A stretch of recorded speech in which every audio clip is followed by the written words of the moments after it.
truly believe in the magic. What's up, Magic fans? Welcome to Penny for Your Thoughts, Orlando Magic UK's weekly podcast. I'm joined, as always, by the gruesome twosome. Sorry, Paul, I've stolen half you. Mr. Paul Bacon. How you doing, G? You all right, mate? I'm very well, thank you, mate. How's your week been? Well, my week's been all right. I had my birthday on Friday. Many happy returns. Again. Yes. Are Thank you still you feeling a little sore around the head? No, I'm actually all right, you know. I think I've trained myself up really well. Trained yourself. It's conditioned for it. Know, have a couple of beers every night or whatever, don't I? So, you know.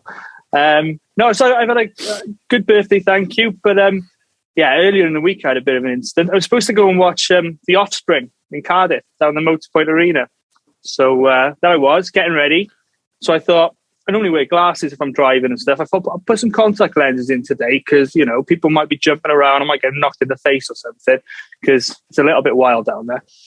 So I put my first contact in, put my second contact in, and things didn't quite seem right. So I pulled the first one out, tried to pull the second one out, couldn't find it anywhere. So I thought, oh, gosh, here we go. So chucked my glasses on, drove down into Cardiff, went to a Boots just to speak to a pharmacist just to see what they said. They gave me, said, oh, try this saline stuff. So put that in your eye.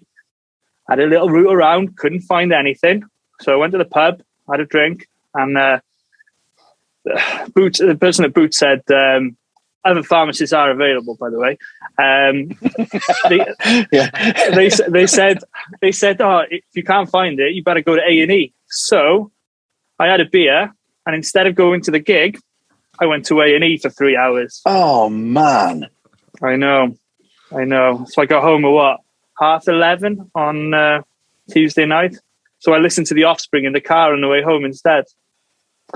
Oh, mate, dude. Did they find your eyes? Yeah, that was going to be the next question. Well, so, at the A&E, they had a little route around and couldn't find anything. So God knows where it is.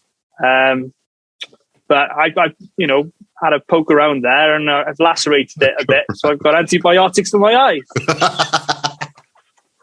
Unbelievable. So I'm on the injured list. And the contact lenses are rattling around in his head somewhere as well. Probably. You know what? It makes such a change from it being me telling this sort of story. Yeah. There we go. Can't believe it. Can't believe you missed the gig, man. That's awful. I know. How's your week been, Paul? All right? Oh, good, mate. Yeah. I actually made it to my gig. Yeah? Who did you go and see? I went to see a tribute band for the Pink Floyd, the Australian Pink Floyd show, which if anybody is a Pink Floyd fan, stunning. Absolutely brilliant. So, yeah. I had a good week, mate. I enjoyed it. Excellent. And Mikey, how are you, mate? Yeah, good, mate. No concerts for me or contact lenses rattling around in the back of my head. So I'm all right, pal. I'm doing well. Excellent. Good stuff. Right, let's move this along then. We've not recorded for about a week and a half. We've had some illnesses and whatnot, so we do apologise for that. So we've got quite a few games to rattle through today. But I'll just quickly go to Magic News just to give everyone a little bit of an update. You probably know anyway. But first thing is injury updates. Cole Anthony missed his first game against the Milwaukee Bucks last weekend due to a sprained right ankle. He's been out all week. Markelle Fultz, Jonathan Isaac, Michael Carter-Williams, Etuan Moore remain out. Last night we saw Mo Bamba missing his first game due to back spasm, so he didn't face the Cleveland Cavaliers. We had some news from the Magic on Friday. It was more of a Markelle Fultz and Jonathan Isaac update, where there was a team statement from Jeff Weltman, who essentially advised that there's no timeline on their return, as they both rehabbed from their torn ACLs. I suppose the main takeaway was that Markelle's been practicing with Lakeland, but Jonathan is yet to at this stage, so he's a little bit behind. And also, they mentioned that there's no time frame for the return. So, whilst we're frustrated, We want an update, when they might be back, but they've not put a time frame to it. But Jeff Weltman did acknowledge the frustration of us fans. Any thoughts on that, guys? I'll go to Mikey.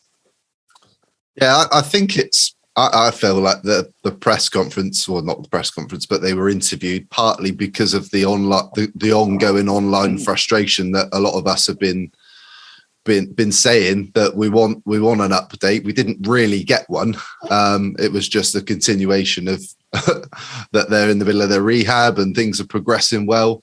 Obviously, we heard from Fultz, and I feel like he was in good spirits, and the fact that he's now going down to Lakeland and practicing with the Lakeland Magic, that obviously shows us that he's probably not that far away before he suits up for Orlando. So obviously Isaac, I think it's anybody's guess at the moment when he's going to return. So I don't really feel like we've been given much of an update. I think it was more of a public, what should we say, a bit of public support for the fans to say we're acknowledging that you're not happy with no timelines and all the other stuff, but we are progressing them back to full health. So we'll see what happens and how long it takes. Yeah, and Paul?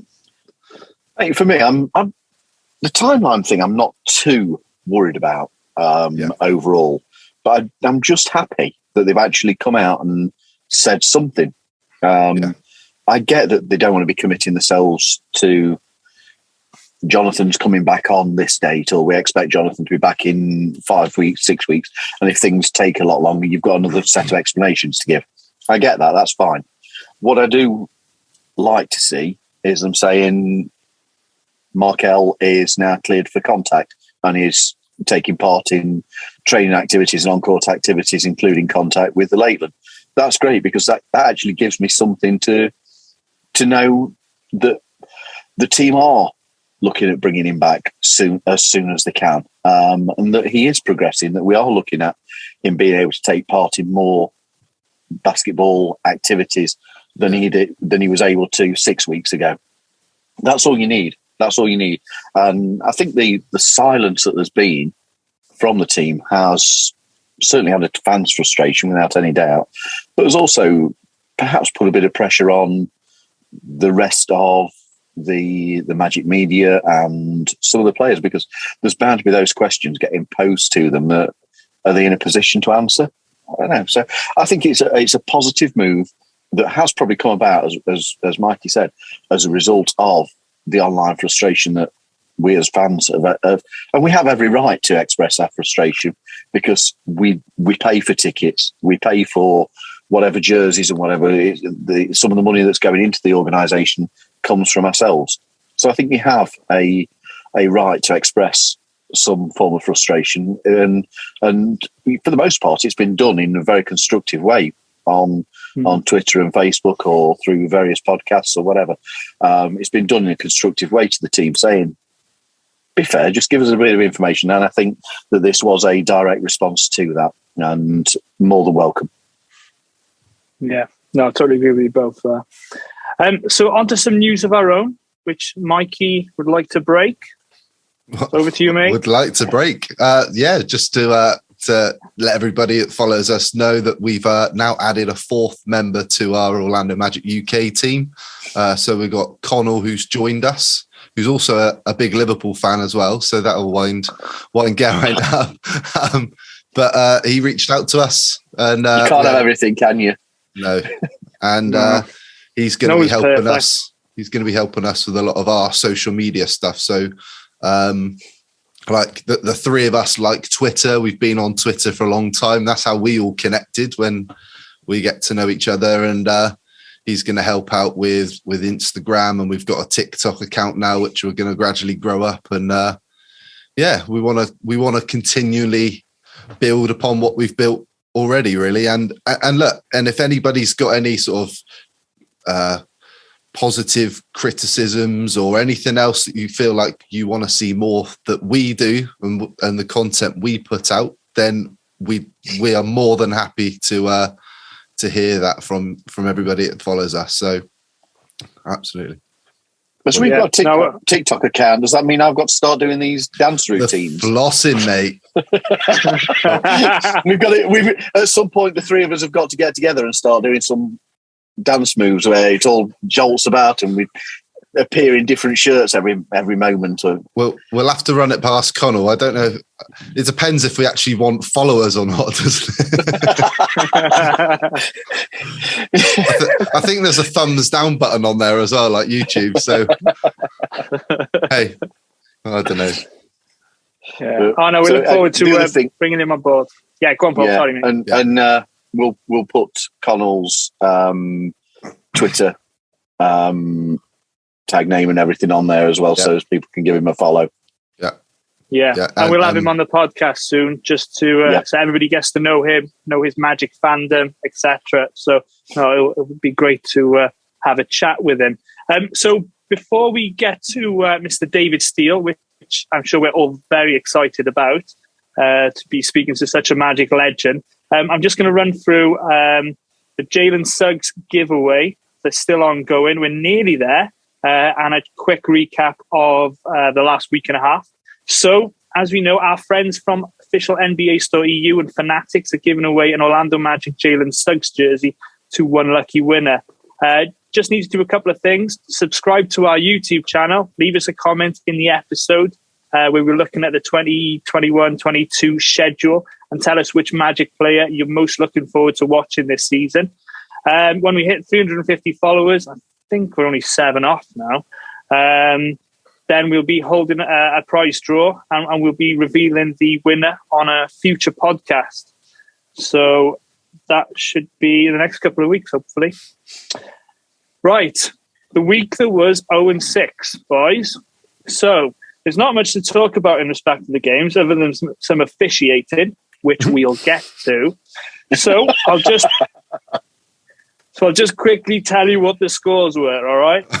So, obviously, we faced the Brooklyn Nets. Can we just say battered and leave it at that? You can if you want. All right, so we lost to the Nets. We lost to the Bucks, 117-108. Then we lost to the Bucks again, 123-92. Then we played the Hornets at home. We lost 106-99. We lost to the Bulls, with Vucevic making his return to the Amway Center. It was tied after one, but we lost 123-88. And then last night we got beat in Cleveland by a score of 105-92. So, I'm going to go to you both on a positive and a negative for the week. And then you can criticize the referees all you want. So, go. Paul. Positive, Wendell Carter Jr. Yes. He's had a strong week against some really difficult opponents. I'm going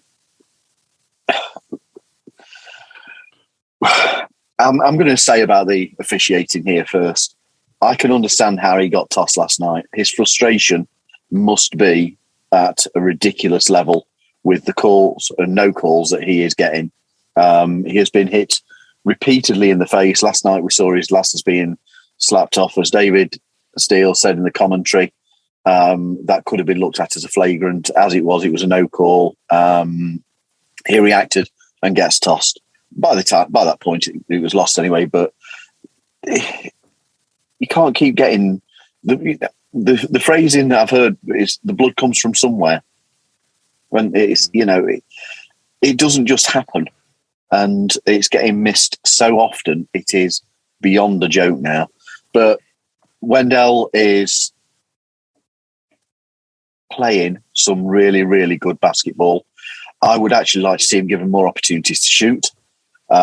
Without Cole being there, he's been the highlight of our offensive play. Double-doubles in the last 3 games. His points scored, his rebounds, his assists, field goal percentage, his rate of 3 percentage are all at career highs. And his defensive effort is just so good. The guy he deserved that contract he's earned. And I think we've got to keep her. He is working his backside off. Really pleased with him. Do you want me negative? Yeah, go on. Turnovers. Yeah. Turnovers. Yeah. Sick of them. You know, and I'm not going to be negative about it. I'm fed up with seeing them, but the fact is that for this team, they are a learning experience. There's a lot to be learned from the Chicago Bulls reviewing the three and a half minutes of the opening period of the second quarter, where we were masters of our own downfall. As you've said, G, we went in tied at 27-all at half time, and a 16-0 run in the first 3.5 minutes was largely down to our own carelessness with the ball, and there were a lot of live ball turnovers. So that's the one for me. But in mistakes, there is a learning opportunity, and that's what this season is about. So I'm not going to be too negative about it, too down about it. No, I absolutely agree with you there. And the transition, it's in transition. They're scoring their baskets, and we're playing teams that are picking us off and getting easy ones. When the defense is set, isn't that bad. It's not great. For me, it's the boxing out as well. They're getting beat up on the offensive rebounds. But I've got Mikey. How about you, mate? What's your thoughts on the week? Positives. We had Jalen Suggs had equaled his career high, his season high with 21 points. I think it was against the Nets. I think it was he's probably shot the ball a little bit better in the last week or so during stretches of games. Other positives are already a quarter way through the season. We've had Gary Harris has played much better. He's still struggling a little bit with his outside shot, but I feel like, and the stats have proven this, with him stepping into the starting five with Cole out there, they're still in a positive net rating. So that starting unit is still having a positive impact. It's when we break that starting five is when we're having our issues. But look, we've got Houston coming up. We've got another chance for our fifth win. Paul's already covered the rest. But yeah, Wendell I've been super impressed with this week. And he's certainly one that we can be excited to watch for the rest of the season. But how that wasn't a foul on Saturday night against the Cavs is ridiculous. But we've seen that in various games this year. Cole Anthony got fouled earlier in the week on a dunk attempt, and that never got called. Look, I just think that's part of being a young team. We're not going to get all the calls that we should be getting or expect. And we've got to learn to play through that frustration at times and not drop our heads. Because look, we're going through stretches where we're having 5-6 minutes where we're struggling to score the ball. But you can't let it up on the defensive end. And I actually thought we did that better last night against Cleveland. We had, I think it was in the third quarter, we were really struggling to put up points, but we were still boxing out. We were still blocking shots. We were still rebounding the ball. The effort was there. They never gave up. It was just offensively, they had their struggles. So it's exactly what we thought this season was going to be like. Maybe not quite as bad, but look, we've got some young. Look, we've got Cole Anthony to come back. Bamba didn't play last night. We're hoping Fultz is going to be back sooner rather than later. J.I. a little bit further down the road, I expect as well. So look, we've still got pieces to bring back in, and look, we know it's not about wins and losses. We've got to just focus on the games and the good parts, and hopefully we can string a few more wins together, because it is getting frustrating watching them lose every single night. And I think there was a game, I can't remember, was it the Milwaukee game? And the three of us were all messaging each other and going, do you know what? In fact, I've already said to you guys, you get the tiebreaker. So I've said to you, if at the end of the season, if we're tied on our predictions, you guys can have the tiebreaker, because I only made it to halfway through the third before I was like, I'm done watching this. I cannot watch anymore. And you two made it to the end of the game. We did. Albeit, Paul did say to me when you had it on, it was just on. You weren't really watching it. But no, you mate. I spent most of the second half talking to you. You did. FaceTiming you. You did indeed. But the fourth quarter is the time we play well, so you can't switch it off because that's when you're going to see the good stuff. It wasn't in that second Milwaukee game, though, was it? Unfortunately. G, what about for you, mate? What's been the highlights and the lowlights? You guys you've said it all. To be honest with you, Wendell Carter Jr. has been absolutely superb, and you want a bit more offense to run through him. His shot fake, and you can see the respect now from the opposition. To close it out. He was superb against Vucevic. Vucevic was right on him, and then he put it on the floor, and he stuffs it. So the defense is going to collapse a bit more on him, which hopefully should spread the floor a bit more, get some better looks for our shooters. He's been in the last week and a half the one shining light, I think.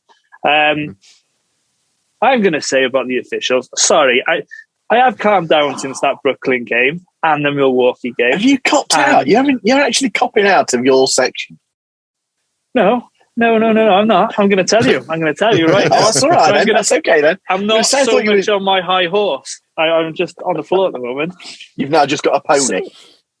Oh, yeah. So I don't know when they started making these rules now that, you can't talk when he's taking a free throw.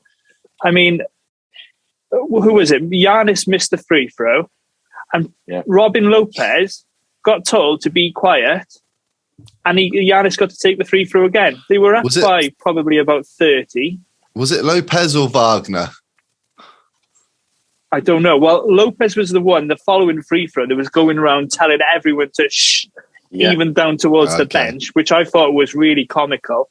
But I've never seen that called since I've been watching the game since 1997. So there's been a couple of others as well. There's been a couple of others you feel like I've never seen that called before. And David and Jeff have mentioned it on the broadcast as well. Yeah. That Brooklyn game, the officiating in that was woeful. Yeah, absolutely woeful. How long was Terence Ross at the free throw line? 5 Probably minutes. about 5-6 minutes. Whilst they went back to review something that we never even heard what the decision was. Obviously he's just stood around. You don't ice somebody on the free throw line. If that had happened to an LA Laker or a Boston Celtics or a Miami Heat, they'd beat uproar. But it's little old Orlando, isn't it? I thought Harden got away with a lot. LaMarcus Aldridge, stiff arming a couple of people on box outs. And a bit like what Jonathan said on the Six Man Show, I want these officials held accountable because they're it's all well and good to fine people like Wendell Carter, who's going to have to buy new glasses now as well. So he's going to hurt his pocket with his technical. He's going to have to buy a new pair of glasses. Now, he'll get given by a team probably. But why can't they, look at that and say, all right, official number 49, whoever it was yesterday, got it wrong. Send them down to the G League. That's what they do in football. They relegate them to a division lower, don't they? I do think that I was saying today, I do think that there's two rules in particular that need looking at. There has to be something around when RJ was on the break, it didn't match the criteria for a clear path. It's the equivalent of a deliberate foul. Yeah, to stop a goal scoring opportunity. That's what that was. I think that has to be reviewed, that rule, and I really do want to see a change to the way a challenge can be used. I know it's difficult when it's a no call, but in a no call of that situation where you get somebody tossed as a result, that has to be able to be looked at. I'd still like to see a challenge available in the first half and the second half, and that you retain your challenge if you are successful. Yeah, and another one actually. Sorry, go on. Mikey said. No, Mikey said when we were talking about it earlier. Mikey said to me something they won't want because it's going to show up the officials. Exactly. Yeah, the goaltending as well. Why can't they review that in Secaucus if it's off the backboard for a block? Because I think we had two of them. One was in the Brooklyn game, and that would have made a hell of a difference to the final outcome. So good people pay good money to go and see these games, so they ought to be officiated the correct way. So I'll leave it at that. I'm going to rename this section of the podcast. Instead of Ref Rant, it's just going to be called Therapy the rest of the season. we need G Lee laid down for his therapy, like you say. You got a bed behind you, G. Next week, that's what we want you to do. All right, you lay down with your pillow under your head and get it all off your chest, pal. All right. All right. The one guy we haven't mentioned is Franz Wagner. How a good week he's had. You ignore the 2 Milwaukee games where was it 3-0 points. Other than that, he scored double figures in 6 of the last 8, and he's 48 assists on the season. His court vision is superb. He is making people around him better. And definitely. His defensive play is so strong. Super impressed by him. Jalen defensively as well. I feel like he's been even more physical this week. He certainly was last night against Cleveland. There was a stat, wasn't there? I can't remember what the stat was exactly, but he's right up there in the league defending pick and rolls, which for a rookie who's only played 21, 22 games is 21 games, pretty much unheard of. So I feel like we're in good hands. We're in good hands with Jalen. Definitely. Right, let's get Mr. Steele in here. Right, now we move on to our guest section, and we are delighted to welcome back friend of the show and voice of the Magic, a man who really doesn't need any introductions. Orlando Magic broadcaster for Bally Sports Florida and NBA top 75 broadcaster of all time, the commissioner himself, Mr. David Steele. How are we, David? Good. How are you, Geraint? How's everybody doing today? Everyone's great, mate. Wales is very cold, but we're all wrapped up warm inside, so I can't complain. How's Philadelphia? I can see that you're in your hotel room there. It's very nice today. A little warmer than I expected. The sun broke out today. It's about 50 degrees, so probably a little milder than it is there in Wales. Yeah, I'm sure it is. I'm sure it is. 32 freezing here. It's not brilliant. Snowstorms blowing through and a gale blowing. But other than that, it's great in Mansfield. So I just mentioned there, David, the commissioner. Of course, that's what Mr. Nick Anderson refers to you as, isn't it? Yes. Do you want to hear the background story on that? Oh, yes, please. Absolutely. Okay. Well, back in the early days of Magic travel, 89, 90, it was all commercial travel. And so all the players and the broadcasters, the coaches, it was a small traveling party. We didn't have a lot of trainers and medical staff and assistant coaches. So you're talking about 15 or 20 people total that traveled commercially from game to game. And one of the games that we played to entertain ourselves was you checked your bag at the airport. And when the bags came down the chute at baggage claim, the first one that came out would get the pot of money. Everyone would throw in $1 or $2. And then the first bag that came down got the pot. Well, we had a rookie by the name of Michael Ansley who, he was right out of college, and he looked at me, and I think Nick Anderson is the one who said to him, "Are you in, Mike, for the game?" And he said, "Oh, is David Stern in?" And he was looking at me, and Nick said, "David Stern, that's David Steele. David Stern's the commissioner of the NBA." So Michael Ansley thought I was David Stern. And ever since then, this was 1989, Nick Anderson has called me the commissioner. So Excellent. That's where it started. I was mislabeled David Stern by Michael Ansley, and I've been known as the commissioner by Nick Anderson. And then it just spread to the team, and everybody on the traveling party started calling me commissioner. Brilliant. That's a great story. We do love hearing these stories, don't we, when we are so fortunate to speak to you guys. You still play the game, David?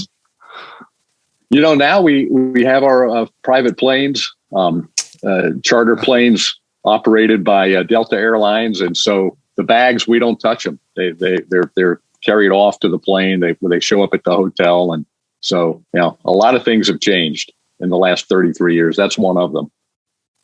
Oh, that's a shame. That's a shame. My hair's gotten a little whiter too over that period. I don't know if you've noticed, but and a few more wrinkles. A few more wrinkles and sags too. But that's life. It's all good. Yeah. So as I mentioned in the intro there, you were recently honoured as one of the top 75 broadcasters of all time, and rightly so, as part of the NBA 75th anniversary celebrations. Just tell us, how did you find out that you'd won the accolade, and your reactions, obviously? Oh, well, the team tweeted that out, and it was a list put together by a guy who is a longtime observant former broadcaster in the NBA, David Halberstam. And, he's pretty plugged in, obviously, to broadcasting. He has a website. I think it's called sportscasting.com or something like that.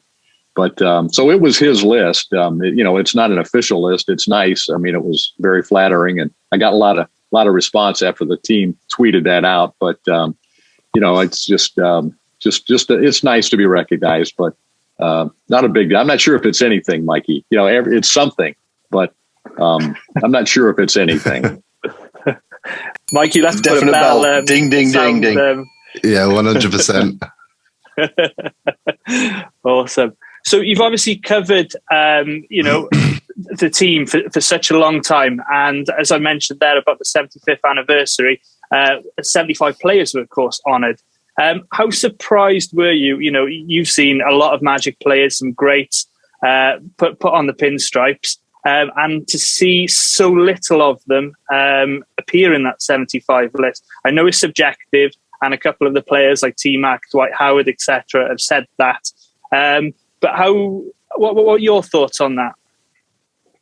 Well, you said it pretty much, Geraint. It's a list that is. You pick 75, 100. I'm not sure there's that much difference when you get beyond maybe 50, from 50 to 100 or even 125. There have been so many great players. I think you could make a really strong case, especially for Dwight Howard. And to be honest, I think his off the court business probably has more to do with him not being chosen by those who chose the top 75 than his on the court performance, because it seems to me, if you look at what he accomplished on the court, or has accomplished, he's still playing, which is going to be part of his legacy, in my opinion. The fact that he is playing for such a long period of time, I don't see how you can deny that he's one of the top 75 players of all time.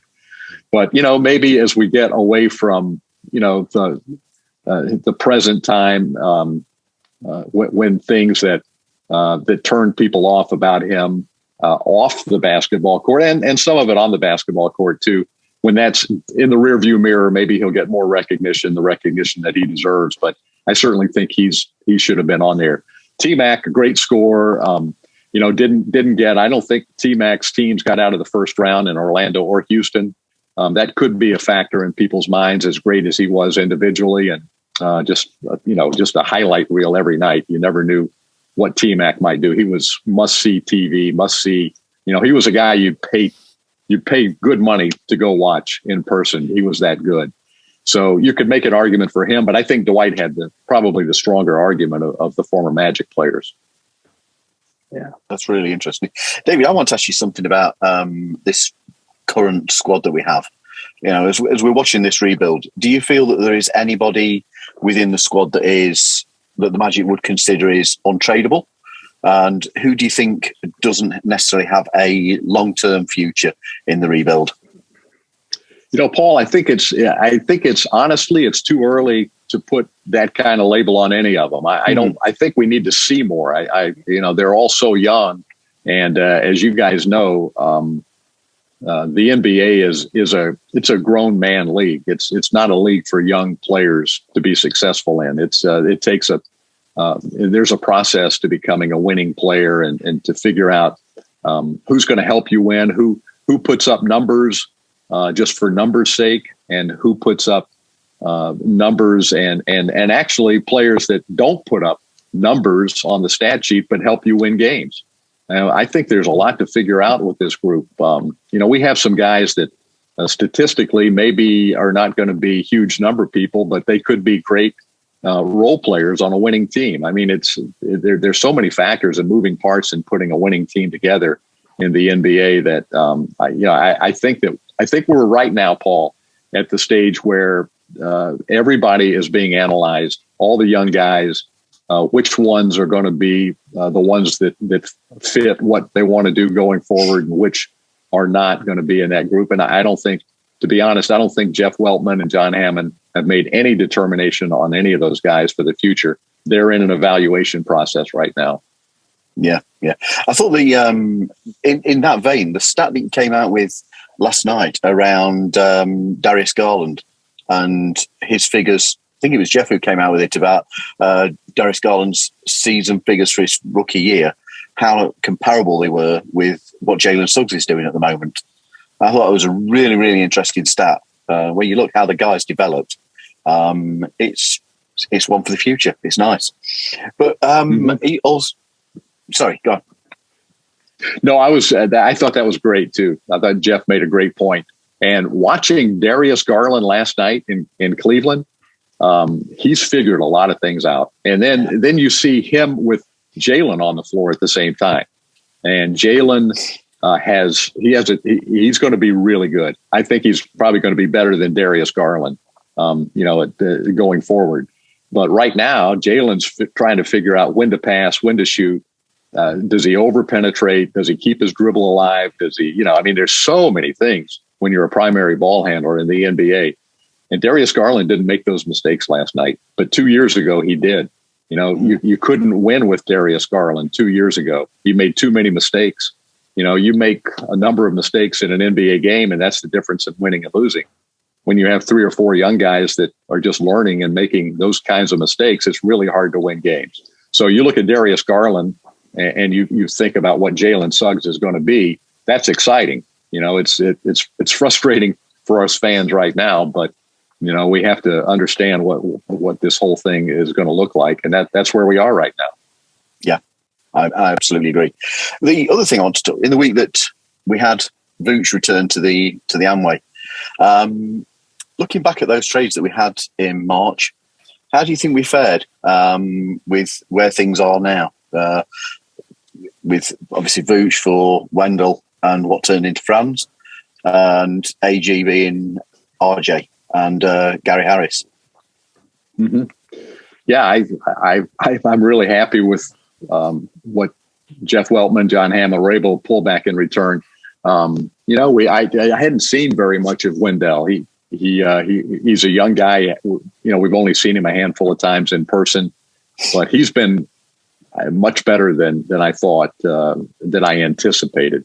He's so young. Again, he's only 22 years old and still learning a lot too, but he's made some huge steps, and we're starting to see now he's in his third year in the NBA, third or fourth. We're starting to see, a little maturity and some growth there. He's consistent. He's tough.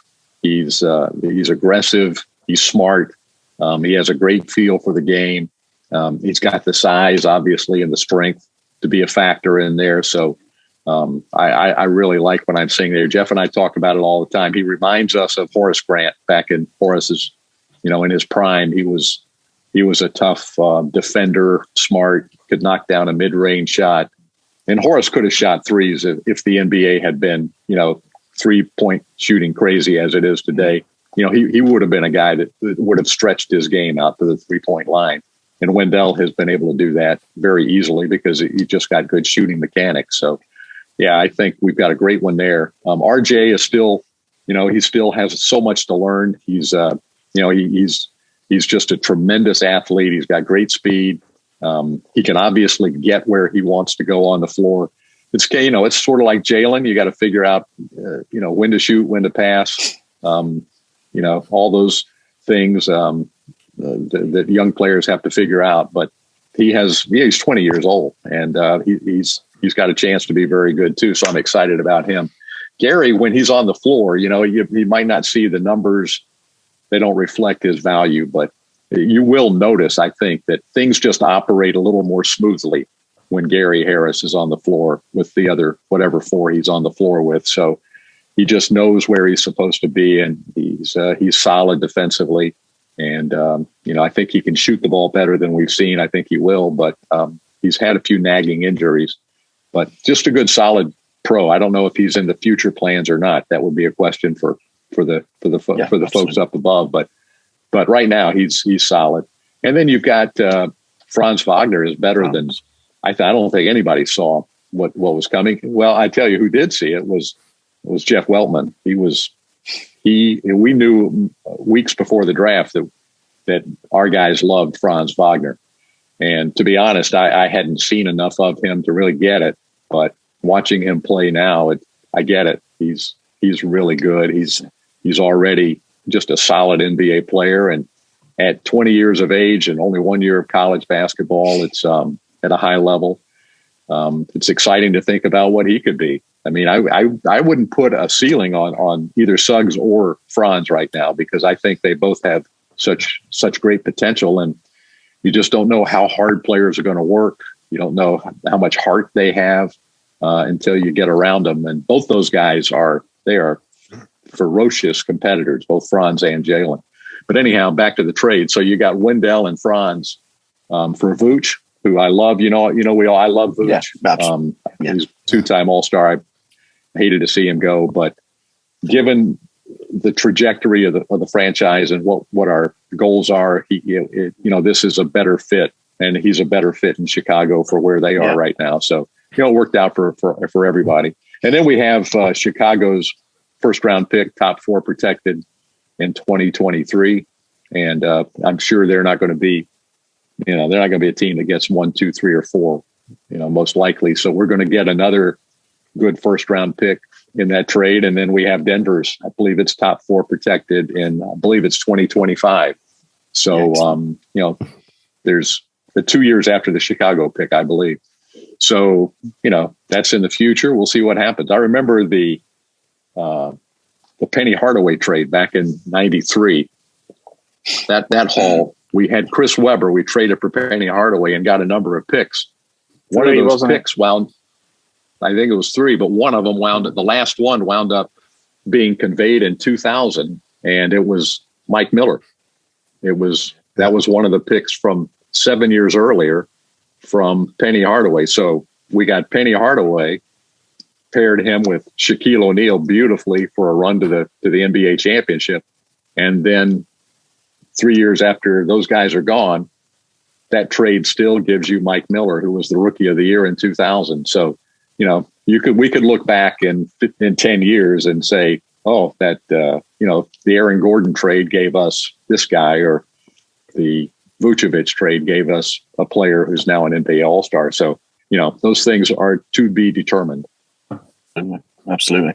I think on the face of it at the moment, Vooch going to Chicago is an absolutely perfect fit. And I wish the guy every success. He deserves a chance at running at something. He doesn't need to be in a development squad at this moment in time. So good luck to the man. Yeah. I really wish him well. It was great to see him back in the Amway. Really was. Looked odd in red though. Yeah. Didn't look right. It didn't look right. What was the reception like in the arena, David? Because there was a few Magic fans on Twitter sort of saying, they thought Nick should have had a better ovation when they introduced him on Friday night. What was it like for you? It looked okay to me, but it's a different world where I am with the headphones on and producer talking to me, and I'm not really focused on what's going on around the bowl. So I've got other things on my mind, but I saw a lot of people cheering. There were a lot of Chicago fans in the building, which that's we see when it's New York, Chicago, Lakers, Celtics. We see a lot of those opposing jerseys. That probably had something to do with it. Yeah. Not surprising to see a lot of opposing fans in the Amway Centre for Thanksgiving weekend. It's where would you rather be, in cold, windy Chicago or coming down to sunny Orlando for the weekend? Yeah, I know my options. Yeah, right. Yeah, we take the good and the bad. Mostly good in Orlando, though. We'll take a few visiting fans to be able to live where we live, for sure. David, one of the things I wanted to get your thoughts on. Obviously, we've had Cole Anthony out for 4 games now, but one of the stats that we've seen prop up is that the starting 5 of Cole Anthony, Jalen Suggs, Wagner, Wendell, and Mo is second in the NBA in net rating amongst not even starting 5s, but 5-player lineups. How impressed are you that they're doing so well, considering you've got 2 rookies, you've got a second-year player, and you've got Wendell and Mo who are only in their 4th season? What's your I don't know how they pulled that off. I give the coaching staff a lot of credit, and I give those young guys a lot of credit because if you had said that this is going to be one of the most efficient, Orlando would have one of the most efficient starting 5s in the NBA. Almost a quarter of the way through the season, I would not have believed that was possible. With, like you just said it, a bunch of young guys who have never played together before until this year. So it's a testament to those guys and to the coaching staff, I think. And, one of the biggest surprises has been that Mo Bamba and Wendell Carter Jr. fit so well together and seem to have a pretty good chemistry. I didn't see that coming. And, hats off again to the coaching staff for putting that together. And, Wendell looks really comfortable at the 4 position. They're sort of interchangeable and, it's a nice combination. Franz Wagner is such a team player. I think that's a big part of it too. He has just a natural feel for the game of basketball. He's got an extremely high IQ, and so does Suggs for that matter. Jamahl Mosley, if you talk to him, he would tell you that he's just blown away by the basketball intelligence of those 2 guys. They talk the game at a very high level. And so they get it. They understand a lot. So I think that's a big part of it. They know how to fit in, and they've been very good. So, yeah, that's a bit of a surprise. Did not see that coming. And I was also having a look. The lineup with Gary Harris in there is also plus 3.8 as well in 48 minutes that they've played together. Still a bit of a small sample size, but that starting group's been doing really well. So, so you're back on the road again now.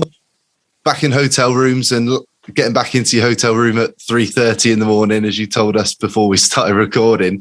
So first of all, how nice is it to be traveling with the team again? And second question is, being sat so close courtside, what are you seeing from Jamahl Mosley and the job he's doing? Not just coaching the game, but what you're seeing behind the scenes as well. Yeah. Being back with the team traveling it's just been just wonderful. Neither Jeff or I enjoyed broadcasting the games in front of a TV monitor. It was, we did struggle with it early because we had never done it before. But, even when we got the knack of it, we didn't enjoy it. We're just looking at each other. We're in a dark room with a camera guy and a statistician and one other utility person, and watching the game on a 50 or 60 inch TV. Just no crowd, no excitement, no energy. Everything that you generate is just self-generated. So just mentally to try and do that, it's just not as much fun, and it's not as good professionally because you miss so many things.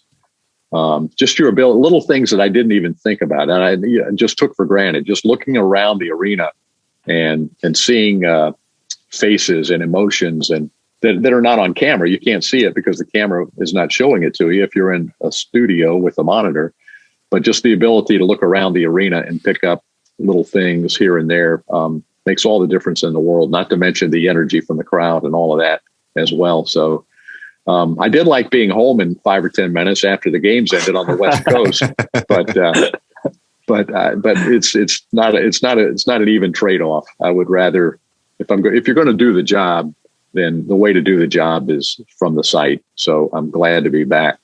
As far as Jamahl is concerned, he is really impressive with his communication skills. You can tell because every team we play, players come up to him on other teams and hug him, and he has long conversations. You can tell that he's a relationship type of person. He's well respected. He's well liked. He coached with the USA Select group with Greg Popovich and his staff this past summer, so he knows all the superstars well. Obviously, they all love him, and I can see why, because he's a genuinely outstanding human being, and communicates well. He's got a great staff, and for this situation, there's no question now in my mind after getting to know him and being around him, he's the right guy for this job right now. So it's going to take a lot of patience, and I think he's capable of handling that because of his personality and his intelligence and his perspective on life and coaching and the whole package. He really has a good grasp on it all. So I've been really impressed. Excellent. So what's the rest of your Sunday look like, David, with the NFL on? I think I read you're a Washington fan. No, I'm not really. No, I don't really have a team in the NFL. No, I like to watch just good games. I'll probably flip it on here in a minute and see where the close games are. I want to watch the games that go to the wire. Yeah, the red zone. I don't know if we have it on the TV here, but I enjoy just great sporting events, and I'm more of a college football fan because of my background growing up in the Southeast of the United States. I don't know if you guys know this, but if you're from the Southeast, then you're probably a college football fan. The Southeastern Conference, it's big time college football. So I enjoy that. And I like the NFL just because obviously it's the highest level, like the NBA is in basketball, but just enjoy all of it. Mm-hmm. We're trying to find Paul a team. Mikey is a Raider fan. I'm a Buccaneer, but Paul has yet to pick his colors. Yeah. So I'm open to suggestions. Suggestions. I can't really steer you in any direction, Paul, because I'm a free agent. I'm a free agent as well as a fan of the NFL. Well, we've got Jeff due on in a couple of weeks' time. So is Jeff a big football fan? No, not a big. He's a Southern guy too. So he's we share our love for college football in the Southeastern Conference too. He went to Vanderbilt though, so you can dig him a little bit about his Commodores, who I think they have one conference win in maybe the last 5 or 6 years. Not very good in football. Okay. Well, with my sporting fandom, I suppose I should be picking them at the moment though, because most of my teams are on losing streaks at the moment. Oh, are they? Maybe you can join Jeff and be a Vanderbilt Commodore fan. That's brilliant, David. Thank you ever so much for your time. We won't keep you any longer. We really appreciate you coming on and taking the time to speak to us. All of our listeners love hearing your stories. And keep up the good work that you and JT and Dante and the team puts out every night for us. We really do appreciate you. Hey, listen, we appreciate you guys. We really do. Anything you guys need, you can call on any one of the three of us, and we'll be right there for you. We appreciate all that you guys do too. Okay, cool. Oh, how good was that? Having Mr. David Steele back again. The man's an absolute gentleman. Absolutely love David's company, and it's always so good to get his insight on stuff. Really, really interesting. Yeah, it is. Right, a quick shameless plug time. Fanatics UK and NBAU support today's episode and visit the official NBA store EU and Fanatics. Please take time to have a look today, especially as this Cyber Weekend. If you want to buy your Orlando Magic shirts, your Tampa Bay Buccaneers, your Manchester United, your Liverpool shirts, or do they stock Leeds, Paul? Do they stock Very Leeds? doubtful, mate. Very doubtful. So, of course, they've got everything from jerseys, shorts, T-shirts available with international delivery. Use our discount code MAGICUK10 to get 10% off. Although some exclusions do apply, and you may find a better code. If you just follow our affiliate link, that'll help us do what we do and pay for the website, etc. So let's have a quick recap on our predictions from last time. So we had predictions for 2 games, which were the Brooklyn game and Milwaukee game, when we had Luke Jalil on. Of course, we went 0-2. So Mikey and myself got it correct. Paul and Luke went for 1-1. So We're celebrating. We celebrated. Do you know what? I know. I'd gone for that Milwaukee, that we'd beat Milwaukee, we'd break that losing streak against them. That fourth quarter, as we were coming back, I'm thinking, you are joking. I might actually get this one right. And wasn't to be, unfortunately, but there we go. Do you feel like we made the mistake of sticking with the guys that got us back into the game? When I think we got the lead down to 6. Yeah. I like the loyalty that he showed to it. So I can see the argument for changing things up. And for those first couple of minutes when Giannis and Halliday and Middleton came back in, they still cut the lead more. Perhaps in those final couple of minutes, there was an argument to bring our own starters back in and go with a more now I can't believe I'm actually saying this about our team, a more experienced lineup. You know what I mean? Yeah, I can see there's an argument for it, but I liked that the coach showed loyalty to the guys that had got us back into it and basically said, yeah, give it a go. So yeah, I'm with you on that. Ride the hot guys. That's what you should do. And especially RJ Hampton, I thought he was playing superb at that point. So absolutely. Here we go. So we record our next episode next Saturday, the 4th of December. So in that time, we have 3 games. So Monday, the 29th, we play Philadelphia at midnight. As we've heard, David's already in Philadelphia, waiting to cover that game tomorrow. Wednesday, we face Aaron Gordon and the Denver Nuggets. And I think Denver play Miami in a couple of days. And that's the Jokic return game. So that should be a bit tasty. Okay. So go Denver. And then on Friday, the 3rd of December, we face the Houston Rockets in a very winnable game at 1 a.m. Before we start a 5-game West road trip of death. So, guys, predictions. Let's go to Paul first.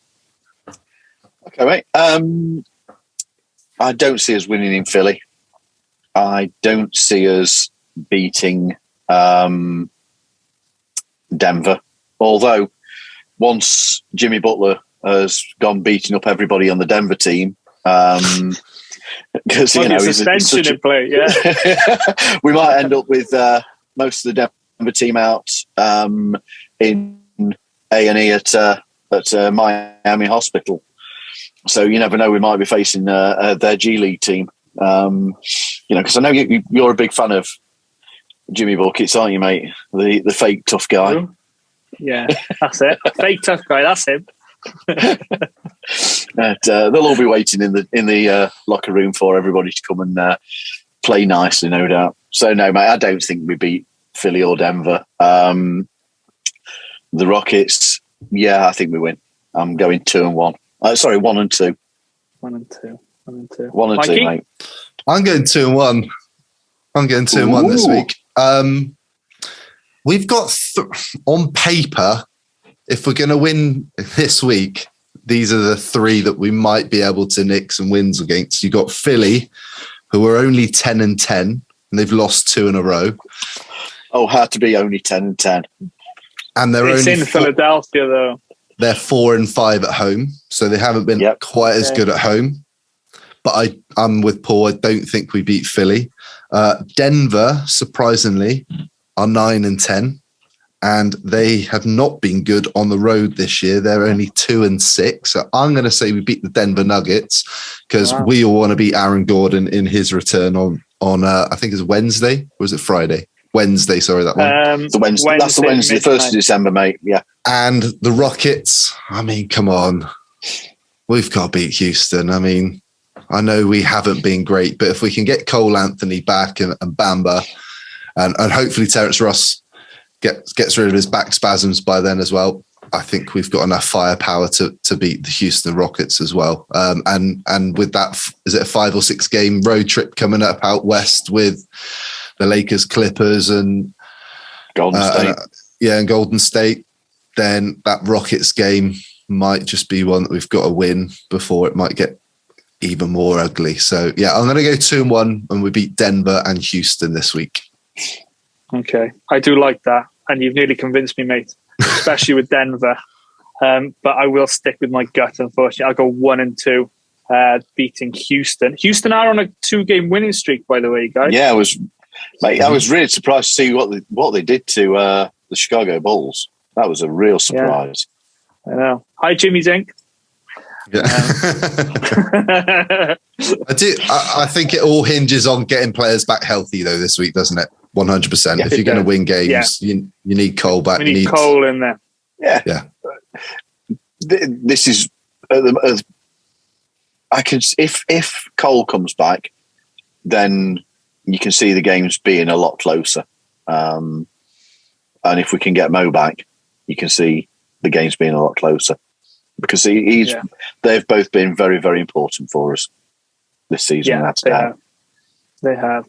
Right, so I'm going 1-2. Right, we'll lock them in, and we'll find out how we do next week.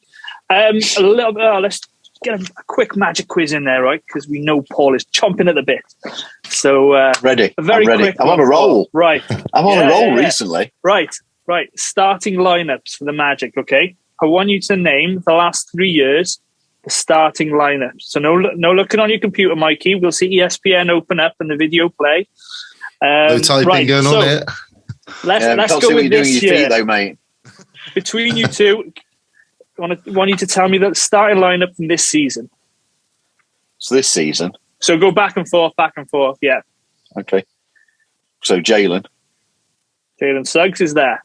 Cole Anthony is there. Franz Wagner is there. Wendell. Correct for 4. Mo Bamba. Well done, boys. Full house on this year's. Right. It's going to get a bit trickier now. Gary Harris last year's. Well. Yeah, Gary Harris has started as well. No, but the starting lineup for the very first game of the season. Okay. Right. Okay. Sorry. Okay. Didn't make that clear, but you got them all right, so it's okay. Right. So opening game of last season, I believe we beat the Miami Heat. So 2020-21. So we were on... Was it Mikey? Is it you? Fultz. Yeah. Fultz is correct. Paul? Fournier is correct. Mikey? Vooch. Nikola Vucevic is correct. Paul? Let's go from the bench. So we're looking at 3 and 4. Not from the bench. Starters, mate. Yeah, no. Jao was out. Oh my God, I can't actually believe I'm struggling on that one.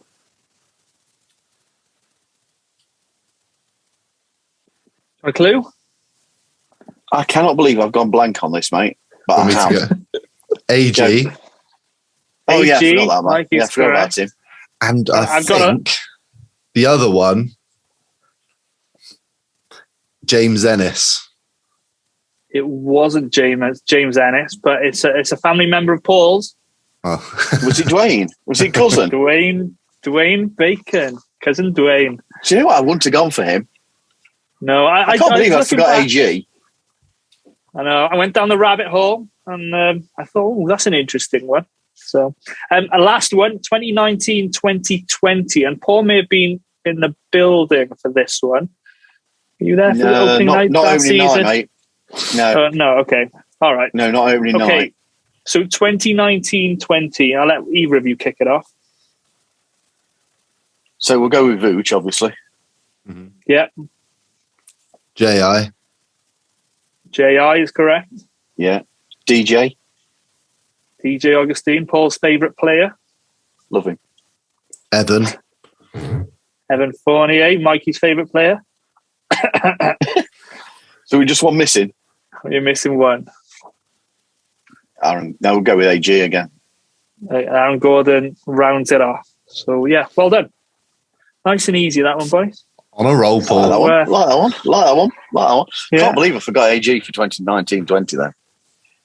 I'm annoyed with myself for that one. I can live with cousin Dwayne. Yeah, there we go. So thank you, boys, as always. And do you know what's? I've just seen this. Do you know what's really annoying? On my cup, He's on the cup as well. It's sat actually facing me. And I'm looking down thinking, who the hell was it? I'm trying to... And I'm actually looking at the cup. I can't believe that. Who else is on the cup, bad. Paul? T. Ross. I just got T. Ross on mine. DJ and Mo Bamba. It's the playoff one, mate. Oh, do you know what? Do you know one topic we haven't discussed? Just quickly. The logos. Oh, yeah. Yes. So interesting to see what people think, because we didn't agree, did we? No, you and I did, Paul. We did, G, because we're sensible. Yeah. We know art. So the Sixth Man Show in the week posted out a link that the Magic had sent to Magic fans, asking them to comment on the current logos and the previous two that we had before that. And I think you guys went. I think you went for the original logo, one current, and then the cartoon. Whereas I went the cartoon number one, purely because it's nostalgic, and that was the logo when I started following the team.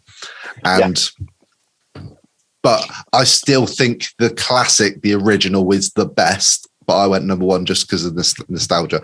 The current one is last for me. But I understand Paul going for that one because that's all you know. That's what I know. Yeah. That's all you know. I know. But I think we're all in agreement. If we could go back to the original logos full time, I don't think anybody will have anything to complain about. No. Classic. No. Classic, It's nice that they're doing this research, because you think, hang on a second, maybe something's in the works. So yeah, fingers crossed. Are you happy with your jacket, G, with the orange and the old school logo? It was very expensive. It was very expensive, and I'll probably get beat up if I go out in it. But there we go.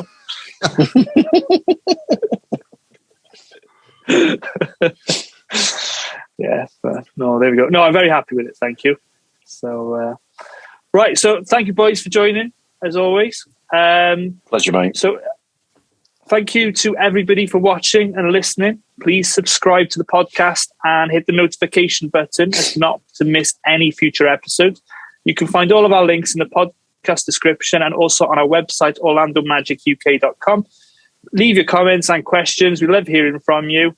If you aren't already doing so, please make sure you follow us. And until next time, go Magic.